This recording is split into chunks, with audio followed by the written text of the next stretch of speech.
Maharashtra double engine সরকার, ভয়ঙ্কর ঘটনা ঘটেছে।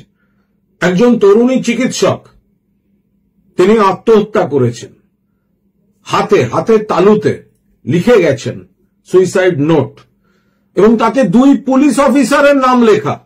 তার মধ্যে একজন তাকে গত 5 মাস ধরে লাগাতার ধর্ষণ এবং যৌন নির্যাতন করেছে, এবং অন্যজন তাকে মানসিক নির্যাতন করেছেন। ভাবতে পারেন, সরকারি হাসপাতালের একজন তরুণী চিকিৎসক, তাকে লাগাতার ধর্ষণ করছে পুলিশ অফিসার, এবং আরেকজন পুলিশ অফিসার মানসিক নির্যাতন করছে।